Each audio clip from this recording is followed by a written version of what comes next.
Welcome to the Outthinker podcast. Each week, we talk with forward-looking strategists and innovators that are challenging the status quo, leading the future of business, and shaping our world. I'm your host, Kyan Krippendorf, founder of the Outthinker Strategy Network.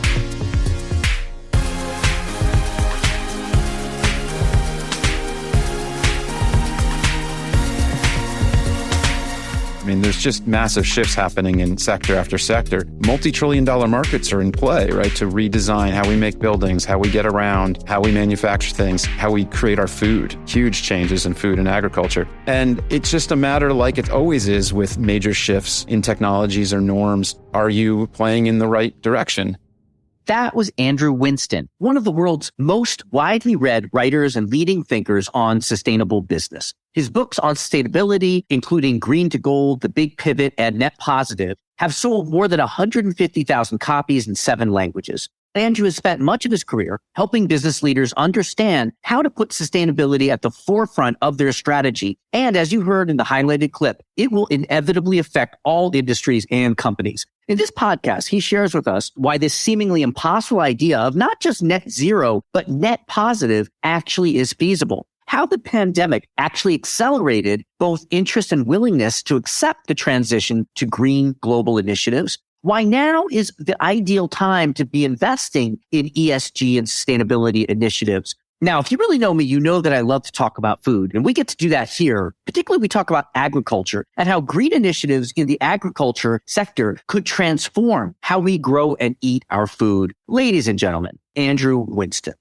Andrew, thank you so much for spending some time to be here with us. I'm glad to be here. Thanks. We have so much that we want to cover. The 3 books that you've written, on the work that you've done, the talking that you do, the chance you get to interact with so many large enterprises. They're thinking about important stuff. But I want to open up with 2 questions I ask everyone. The first one, just to get us to know you a little bit better personally, could you complete the sentence for me? If you really know me, you know that. If you really know me, you know that I am an a cappella nerd and was a semi-professional singer in my earlier life. That one doesn't come up too often in the professional world. Spent my college days singing. Where'd you do that? Well, I went to Princeton undergrad and was in a group called the Tiger Tones. I look back and I got an econ degree, but I really feel like I majored in singing and traveling with them. And it was just a huge part of my life there. And my wife was also in a singing group. We re-met in New York in this semi-pro group of people in their 20s a while ago now. But we performed at clubs in New York and it was great. It's part of why I'm comfortable on stage. You know, I do a lot of speaking and I just like really big audiences and that's part of it. That's great. I don't know why I actually should have done the research to know that you went to Princeton, but as soon as you said a cappella, my head immediately went to Princeton. I don't know why. I was at Penn and our a cappella group was a pretty big presence on campus, but for some reason I immediately thought Princeton. Yeah, the Ivies, they're all over. And the Pitch Perfect era, since those movies came out, has made it, I think, cooler. Not cool exactly, but, you know,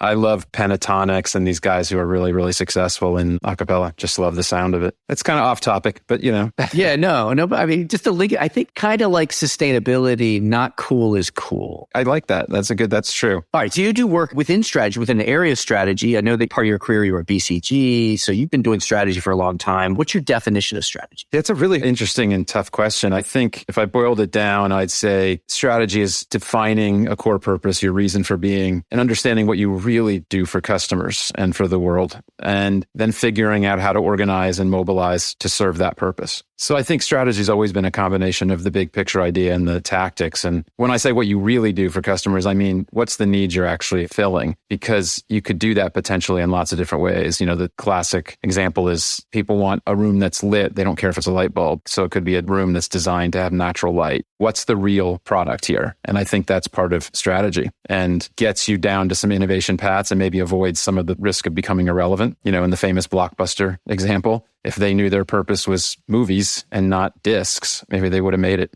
Right. That's a great point. Yeah. That it makes you less susceptible to those substitutes that will appear when you know what job it is that you're there to do. Because you might come up with them. Yeah, exactly.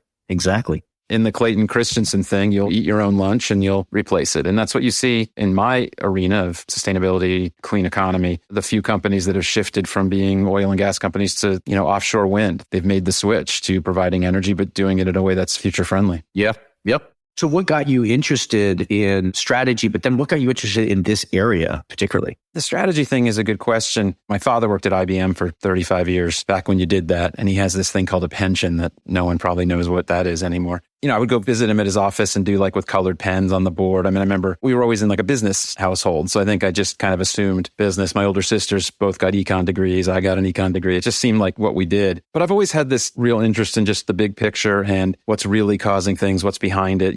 I didn't always have the language of purpose or sustainability, but that's what was always interesting me. And it's a longer story how I got into this, but I spent the first part of my career in strategy jobs. I was at Boston Consulting Group. Then I was in media companies doing strategy, marketing, biz dev. And then during the dot-com crash, everything was crazy. And I kind of took a related right turn and said, how do I match my business background with my values and this interest in seeing how the world really works? And I just started studying this thing called sustainability and went back to grad school. And that was 20 years ago. And I made a whole career out of writing books and speaking and consulting on this aspect of business, which is now, I think, arguably the central aspect of business. How do you navigate your way through society? That's fundamentally the work that I do. What is the role of business in society and how does it manage it? So 20 years ago, it wasn't the central question for business. Now it increasingly is. What has changed? Why are these externalities, internalities? Why do investors care? Why do companies care now? They didn't some years ago. There's a lot of reasons, and this is a lot of what I talk and write about, but I think the last 2-3 years, there's been more change in this than in the 20 that I've been in it. It's just accelerated dramatically. And a lot of it is everyone's all of a sudden interested. Investors really weren't for all these years, and now they are. People get lost in this discussion of ESG and the anti-ESG and the politics, but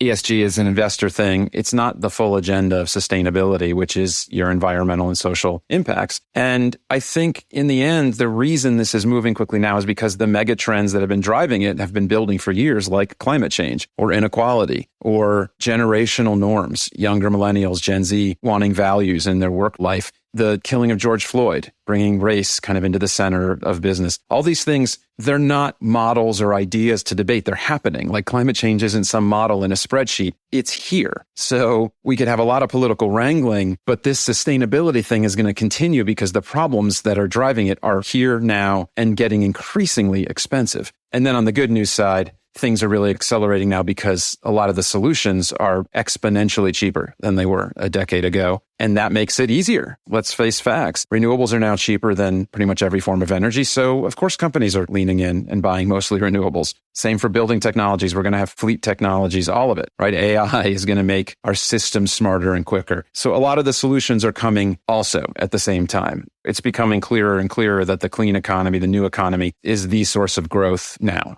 If it was the internet for 90s, 2000s, it's this. It's decarbonizing the world. It's making it more equal and just. These are the big problems of the day, and solving big problems is what companies do for a profit. That's what a business is. Right. Yeah. So the cost of not doing it rises. The cost of doing it comes down. And just explain the argument, but I kind of heard you say that this is a smart place to invest right now. What are the proof points of that? Yeah, it's the same idea that the cost of inaction, as you were just saying, and I talk about this in my latest book, the cost of inaction is higher than the cost of action. That's true at the societal level, truly and obviously, but it really is at the business level too. There's just massive shifts happening in sector after sector. Multi-trillion-dollar markets are in play, right? To redesign how we make buildings, how we get around, how we manufacture things, how we create our food. Huge changes in food and agriculture. And it's just a matter, like it always is with major shifts in technologies or norms. Are you playing in the right direction? Are you in the right side of the field, or whatever metaphor you want to use? So look, this is where the money's going to be and is. And you're seeing more and more government money thrown into it, like the Inflation Reduction Act in the US, just more and more capital being deployed from the PE world, from institutional investors, all of it. It's just become a business imperative. If for no other reason, I think maybe the most important factor is that younger people norms thing. Once we have a change in what's expected on something, it's kind of permanent. New ways of thinking are coming into being, and the workforce is going to be dominated by millennials and Gen Z. Already is, but is going to be entirely. Boomers are almost out. Us Gen Xers are aging, unfortunately. So it's just a difference in opinion about what the world's about and what's important. They're not debating a lot of these things. Got it. You talk a lot about the need for a mindset shift. Is that what you're describing now, that there's kind of a generational mindset shift for leadership? I think there is. Absolutely. I mean, we can talk about this in multiple ways, but the fundamental mindset or story that business has been in for roughly 50 years has been the neoliberal economic model. This idea from Milton Friedman and others that the purpose of business is to maximize shareholder value right now, this quarter. The purpose of an economy or the government is to maximize GDP and the stock market. And that's it. Like, that's the one metric. And that always was flawed. That always didn't make complete sense, right? I mean, you don't have one metric on your own well-being. You don't have your cholesterol number and then you don't care about anything else. So it's always been a strangely narrow way of looking at things. And I think it's breaking down because it had its purpose in some sense. It brought us kind of huge growth in some ways, but also created really existential challenges. So I think the story is the core of what the older business crowd thinks versus the younger one that polls just show repeatedly that if you ask them about social and environmental issues, they don't see it at odds with profit. They don't understand why companies wouldn't be taking part. The Edelman trust surveys they do every year, the latest one is unbelievable. You ask, do you think CEOs should speak out on climate, inequality, whatever? It's like 80-90% of people globally. So there's just a different expectation. And that's a different story about what a business is supposed to do. Yeah. And going back to your definition of strategy is about deciding what your purpose is. That purpose is created by the people in it, the people who lead it. It's sort of self-fulfilling or self-creating. In the trends, you didn't mention the pandemic. How did the pandemic impact this trend toward the future you described? You know, it was really interesting because I've been in this long enough now to have seen a few big economic cycles like the '08 crash. And I have colleagues who have been doing the sustainability thing for another 20 years. And in the past, any major economic or demographic shift, whatever was kind of shaking up the world, .com, whatever, sustainability took a back seat and people would get fired. The departments would shrink. But during the pandemic, it didn't. It accelerated. So I think there were a lot of reasons, like I said before, like the problems we're facing are real. People are feeling the real pressures. But the pandemic itself, it made companies take a non-short-term profit view of things very quickly, right? They had to figure out how they were going to treat their employees and keep paying them or not. Were they going to take care of their health? Because some of them were actually dying. Were they going to help their suppliers and customers? There was just this test. And you had companies like Medtronic, the medical device maker that released the designs of a ventilator so that car companies could make them. You just had very non-short-term shareholder maximization stuff going on. There was a sense of, for the common good, our survival. And I think that it almost like activated a gene or something. Like it's kind of made us realize, and in a related way, companies learned how fast they could go. There were changes they made. I had one client who said, we had things we thought we'd change over years that we just had to do in a few weeks, in the way their supply chain worked or the way they made things. I think that opened up a lot of possibility to go, oh, maybe we can decarbonize faster than we think. Maybe we can do this by 2040, not 2050. It gave us a sense of potential. And I do believe even with all the vitriol and politics in the US, but in lots of places on vaccines and masks, we had maybe the first time in human history, a global thing that we were all dealing with at the same time, right? We're all walking around with masks. We're all at home, or we're, the workers that have to go out and deliver food. And it just was a way of bringing us together, not to be all kumbaya about it, but I think it did show the connections. It showed the connections and showed us supply chains were all interrelated because some of them fell apart, like it brought awareness up of the scale of the things we're doing. Yeah, and that could really have an indelible marking on the psyche of everyone who lived through it. It also showed we had a lot of money because governments released 20 trillion or so to fight it. So we have trillions if we want to fight climate change at scale. I hadn't heard that before, but that makes sense. We can come up with the money if we need it. That was the other big lesson. Yeah, inflation, there's been issues, but trillions of spending, right? And I think it helped. That's what macroeconomics is about. That's Keynesian economics. You got to start spending in the government. Yeah, it showed what we do when we face really big problems. Maximizing shareholder value is not really a big problem. There are bigger problems. It's a metric. It's an important one. It's not the only one. Right. I'm thinking about how to pivot to this question, but I'm just curious about it, so I won't think of a good transition. Tell me about UPS trucks. Yeah, this is one of the oldie but goodie stories in the sustainability world. And this is the one I've probably told the most. I used to have it in every talk for a decade. It was in multiple books that I wrote. And it seems to sit with people. They remember it. So the quick story is that it's a number of years ago now, but UPS stopped taking left turns in cities, which sounds crazy at first. And the reason was that if you're waiting to take a left turn, picture like a grid like New York City, you're waiting for traffic, you're idling, you're wasting time, energy, and money. So they designed their routes to go around the block, right turns, systems and design where they and when they deliver to hit just one big right turn path. And it saved 100 million miles, 10 million gallons. Like it was all these huge numbers that they even just stopped measuring because it was just clearly better. They weren't the only company that figured this out, but it was using the fairly new satellite data, GPS. They used it all. And it was a huge way to cut carbon emissions, fuel. And it just shows that there's different questions to ask. And I always joke, picture that first meeting where someone said, hey, why don't we stop taking left turns? And it probably sounded insane, right? Like all really good innovations, but it was right. And so that's the way of questioning that I propose companies think about and really dig into what things they take for granted about the way things work. And what if they didn't work that way, and what if you did it a completely different way? And that's how you get to more, I think, robust leapfrog changes instead of just incremental. They didn't just say, okay, let's cut a couple miles out. Let's save a few gallons. It was a pretty big change. And a clear choice that could be cascaded down. Another question I have for you, we didn't prepare for this question, so I don't know if you have an answer, but we had Chris Marcus on. He talked about universal ownership theory, and that is what brings some externalities into the marketplace. So you could talk about in the value of investing in companies that are less exposed to the climate cost of their consequences, or they own an insurance company in your portfolio so that you care more about those externalities. But setting that aside, then we had Bruce Usher, and he was talking about the investing in the technologies like green energy, alternative energies. I'm thinking that you maybe could talk about that because you give speeches across lots of different sectors. If you took agriculture, which you mentioned, what does the future of agriculture look like? And therefore, where should a company in ag be investing? Or it could be a different sector. I love talking about food and ag because it's really at the heart of everything. In a way, if we don't solve climate, energy, resources, and food and ag, we don't make it. I mean, by some measures, a third of global emissions can be tied back to food and ag industry. And that includes all the fossils and fuel and nitrates and fertilizer, but also the cows and their burps and methane, like all of it. So I think the future of food and ag, some of it's going to look really different. It's already getting much more technological. There's something called precision agriculture that uses GPS. And like a John Deere machine used to just be an engine. Now it's like a supercomputer. There's tons of data, and precision agriculture allows you to just drop the right amount of water, right amount of fertilizer, whatever, moment to moment, space to space. And that is radically more efficient. I think AI is going to really speed that up too. There's going to be a focus on food waste because we throw out about 40% of the food, and that's an incredible waste of money, let alone emissions, water, such a waste. So there's going to be more of that. I work with some companies that are in that chain and logistics and the cold chain, keeping food fresh, all of that. But I think we're going to have some really interesting conversations in the coming years about what do we eat?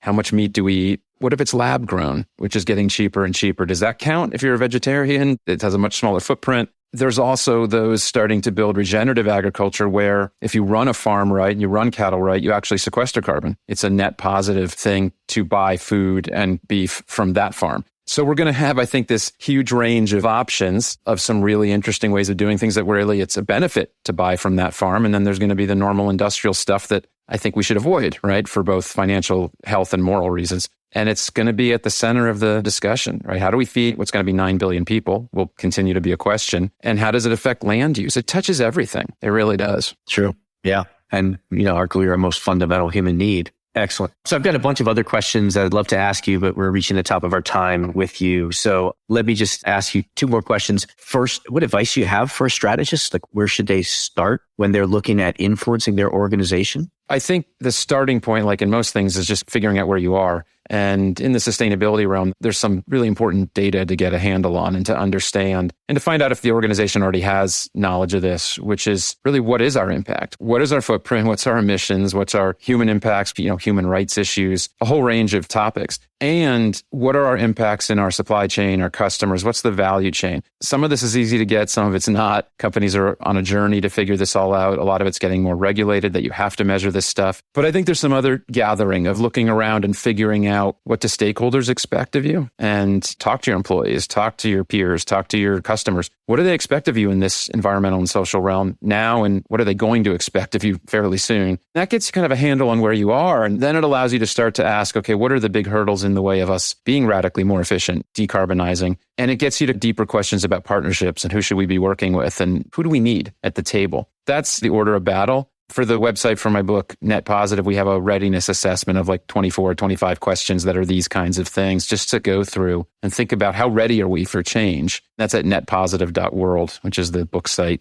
I think that helps people get a starting point. Great. We'll leave a link for that also in the show notes, definitely. Well, thank you. I know we've only scratched the surface of your work. People should definitely look at Green to Gold, The Big Pivot, A Net Positive. You're all over YouTube and podcasts. Where else can people continue to connect with you and follow you? Yeah, so I have my site. It's simple. It's andrewwinston.com. I've got I guess we still call it a blog. I don't know. I post things not too often. It's not that burdensome. I write for Harvard Business Review and other places, and then I repost and write some original stuff. And that's usually where people can just hear what I've been thinking about. And LinkedIn, you can follow me on LinkedIn because it's kind of my only social media now. I've really reduced the Facebook and Twitter for many mental and health and moral reasons. So LinkedIn is where it's at. I would say that's the real non-vile part of the internet. So come find me there. Awesome.